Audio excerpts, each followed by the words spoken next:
Jadi begini, pertama saya agak surprise ya.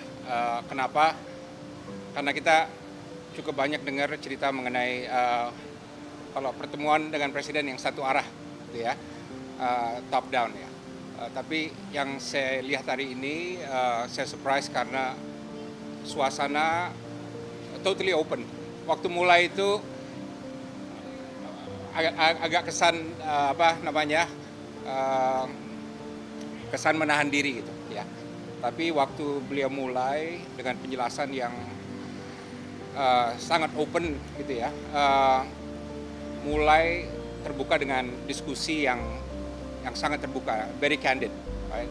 Dan diskusi ini tidak ada batasannya, tidak ada yang bilang kita tidak boleh nanya ini, tidak boleh nanya itu ya. Tapi sangat terbuka dan diskusi ini dua arah nih, jadi bukan satu arah ya. Dan waktu diskusi ini banyak dibahas mengenai resiko, ya. Banyak dibahas mengenai opsi, banyak dibahas mengenai ranjau, ya. Dan skenario-skenario yang bisa dihadapi Indonesia ke depan yang membahayakan juga, ya. Nah, semua ini beliau tampung ya dan beliau respon. Nah, kesan saya adalah beliau Presiden Prabowo itu mempunyai pendekatan yang realistis mengenai ini, ya. Realistis dalam arti apa? Sekarang ini memang satu-satunya opsi di atas meja adalah mengenai Board of Peace, ya kan tidak ada opsi lain.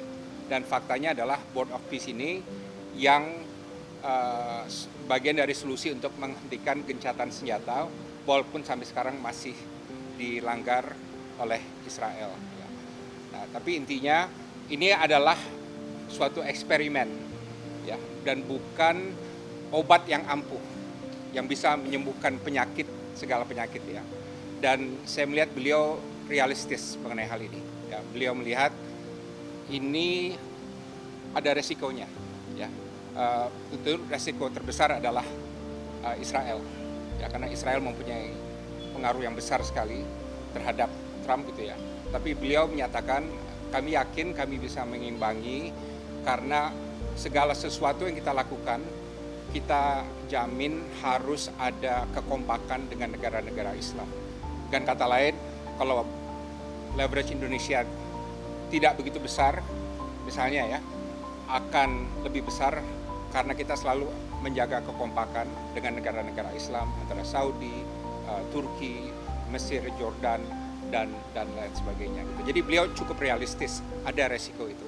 Tapi yang saya paling suka dan ini align juga dengan posisi Foreign Policy Community of Indonesia adalah bahwa kita masuk dengan hati-hati dan terus berpegang pada opsi untuk bisa keluar kalau ini bertentangan dengan